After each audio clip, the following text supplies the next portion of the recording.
Is it? Aye. As indeed, sir. Hello and welcome to Celtic State of Mind. It's half time. We are comfortably 2-0 up in a football match. Shock horror. After the way last season went, I wasn't sure that was going to be the case. Tony, I'll come to you first on this one. I think before this match started, the only things I could have told you about Charlton Athletic were Paulo Di Canio and Clive Mendonca, and not much more beyond that.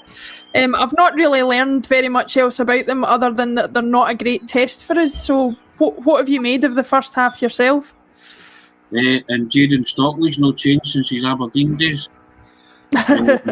Me flailing elbow on Welsh, methinks. That was a decent first half. Myself and Brian and Lawrence were talking just prior to going on there, and saying Jetty's looked sharp. His attitude seems to be spot on. Karamoto's did very well. Montgomery's did really well. And as much as I'm not convinced with Ralston. Ralston showed up pretty well too in the first half, and the tempo at times has been good. The tempo for the second goal was really quick. It was sharp. It was quite slick. So it's a good half. I never read too much into pre-season games at all, but I touched on it on Friday. I always want to see attitude, and the attitude among certain players is been top notch. Turnbull looks back in the groove. Sorrow looks he's going to do a job. And McGregor, you just wish the guy would get a rest, but he just does what he does best. Some of the through balls he's put there have been terrific. So you can't fault them. As you say, I didn't learn anything at all about Charlton apart from Jayden being a bit naughty. But fair enough, Welsh is okay. He came back on, so let him off. Yeah, I'm sure he's had worse in his life than that. But Brian, I'll come to you. Tony touched on it. Albion Ajeti seems like a new man under Ange Postecoglou. If he's any indication of Ange's man management style and ability, then I think we're in for an encouraging few months. I think he seems to be able to get the best out of him at least, and hopefully it's something that can spread to the rest of the team. Absolutely. I think he's looked aggressive. He's looked hungry. He's been running about. He's been vocal, and it's what we wanted from him. So you're right, and I think as well, it's probably a bit of professional pride with a lot of these guys. They know they didn't perform well. It's probably, and they're not stupid. They know the reaction, and these guys are proud players, so there's probably a bit of fire in their belly as well. I think actually across the park though was excellent. I think Montgomery, he lost the ball a few times, went straight to winning it back. Players were the press was really high, really strong. I think Sorrow's going to be key under Angie, because the way he covers the ground and just controls almost as part of it, he almost slips into a back three, kind of drops back. Barcasting overlaps was always nice as well, a little bit risky. But I think I said before the game, the way the formation's set up, it looks like the wingers are pulling inside, Ajeti's dropping deep, and the fullbacks are like pushing the midfield in, and they're almost overlapping. Ralston at one point was throwing a shot for inside the 18-yard box on the left-hand side.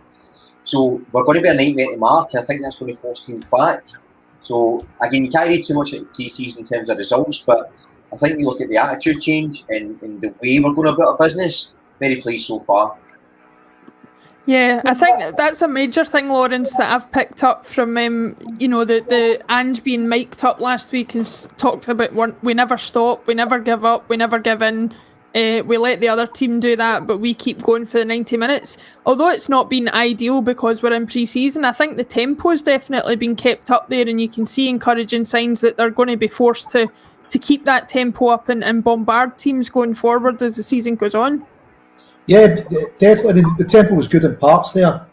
The younger players definitely seem to have taken on, one or two touches in the ball, move it. A couple of older players, sometimes, Ajeti, McGregor were having 3 or 4 or 5 touches, weren't moving. It's quick. Like there was one time Ajeti, 12, 13 minutes in, 3 or 4 touches in the ball. So the chance was lost, but he had a chance to let off, didn't earlier. But, all in all, it's a good half. Taylor and Montgomery up the left looked good. Taylor a couple of times, I think Barkas was playing sweeper keeper, played out to Taylor, and his touch was bad, he lost it, in the Charlton press. and you were thinking, you kind of you need to up that a wee bit. You know, you need to have a better touch and move the ball. You should have been prepared, especially when you know your keeper's playing a sweeper. Then you know if your touch is bad and you lose it, we're right in trouble again. And talk about getting into trouble. That sort of ball into the box. We've maybe seen what Jared was talking about. Sort of ball into the box. It's Charlton keepers all day long. All of a sudden it's 3-2. But fairness, you know, Barker shielded the ball. The boy out well, allowed out the players to get back in his goal. You know, the Charlton cross came in nothing, but I think a better team would have punished us there. So, you know, but I just, as soon as I saw that, I went straight back to Jared's comments.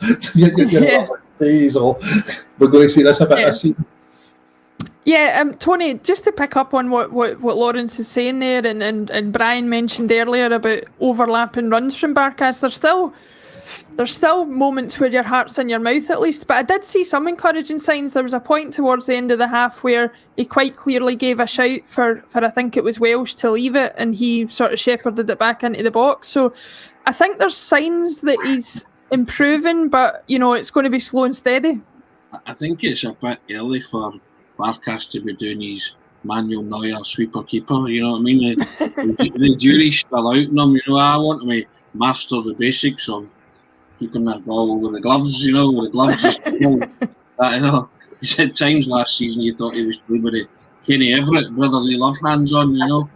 For those of a certain vintage and a Celtic Dar reference again, you know what I mean? The big foam glove hands he had, for those who don't know what I'm talking about. No.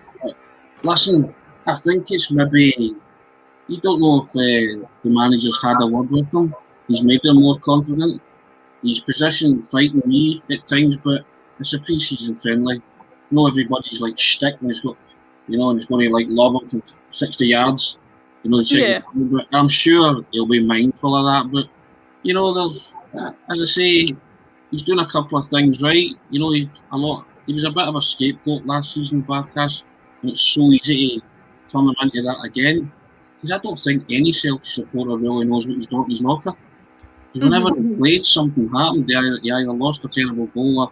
So I want to cut him some slack, because this guy, you know, was a good goalkeeper. We shelled out a few million quid for him. So you don't lose your ability. You might go through a crisis of confidence, which is what he might have had last season. Every time he's nervous, you know, and nerves can play a big part. So maybe listening to the new manager, and he's trying to do a couple of things like read the play from very far out his goal. But whenever keepers do that, they always give me the fear. So I just hope he maybe, when the ball bounces for real, he stays where he is. But it's nice to maybe think his confidence levels are up a wee bit, and he feels that he can do things like that. And as you pointed out, that shout, then he's clearly getting to know what's what. And I would persevere with him. I think there's a goalkeeper there. You know, personally, I know it might not be a popular opinion, but I think there could be something to work on moving forward. Yeah, I'm in total agreement. I think there's still something there. The same as with Ajeti. I think, you know, Klimala and Bio and some of the other ones that have been cast off were cast off for the right reasons, but those guys are still there and there's a reason for it. Brian, another player we were encouraged to see in the starting lineup, whether we'll see more of him in the second half or not, it remains to be seen, but was Karamoko Dembele. Obviously chipped in with a goal. A neat little finish, I have to say, and I've seen a few other like very deft touches from him on the pitch. What was your impression of his impact on the team in the first half?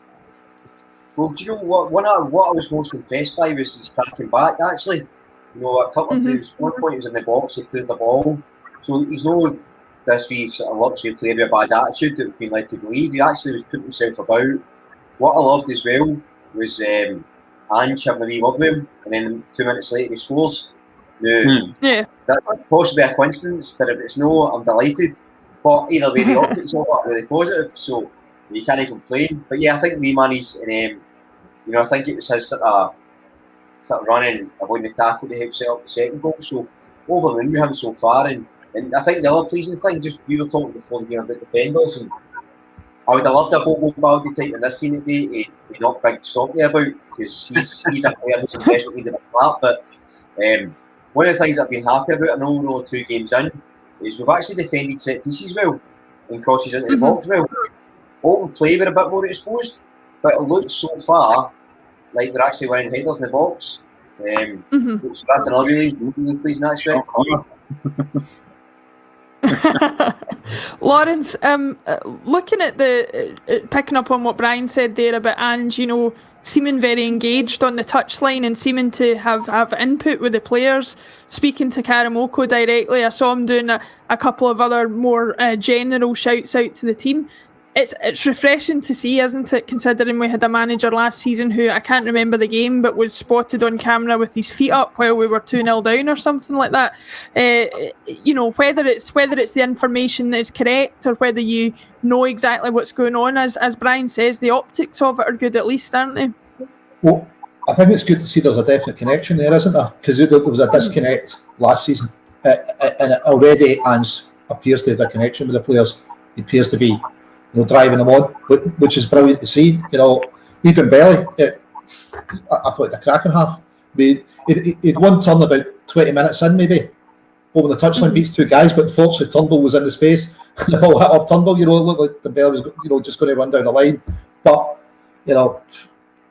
gets a goal. Hand in the other. It's what you'd want to see. Can we get more of it, and can we sign them up?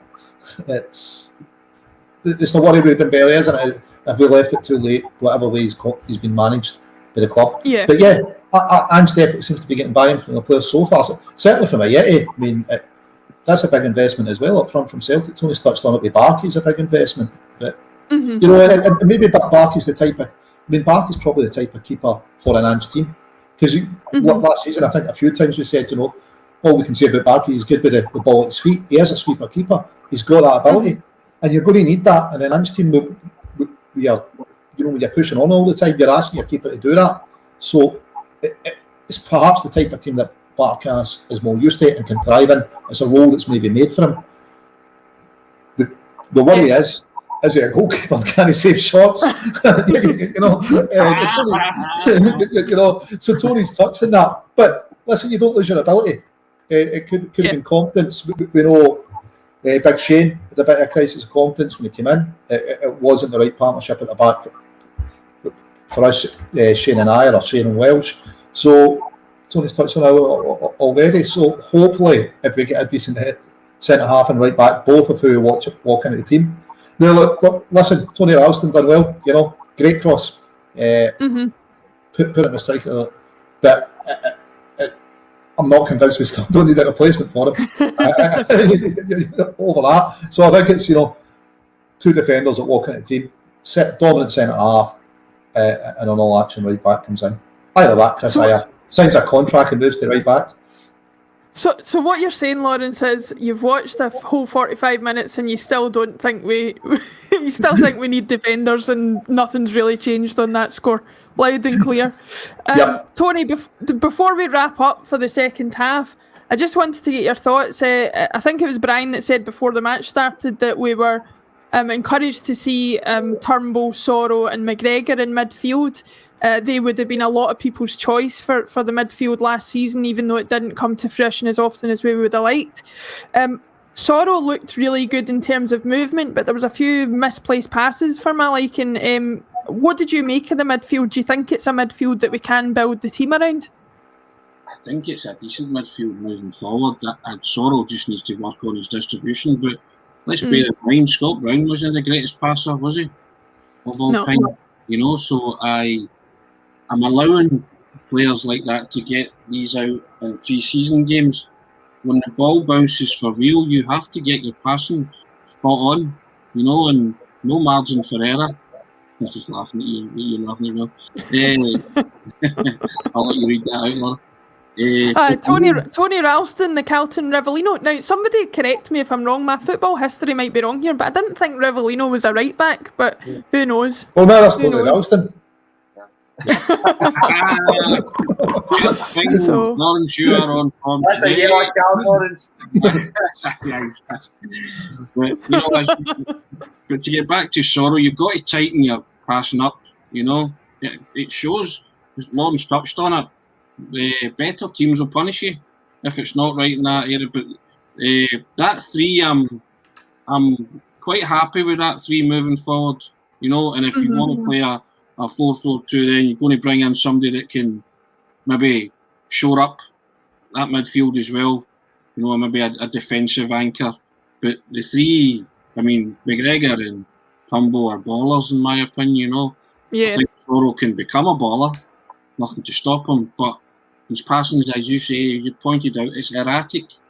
And erratic at this level is not good enough, is it? No, not really. Not even against Charlton, unfortunately. But we will leave it there for now. That's 15 minutes up, so the second half won't be long in starting. Thanks everybody for joining us. Unfortunately, didn't get to your comments during half time, but I'm sure we will at full time if you join us again. Thanks to Tony, Lawrence, and Brian, and we will see you again at full time for an analysis of the second half. Thanks very much. Cheers, Laura. Cheers.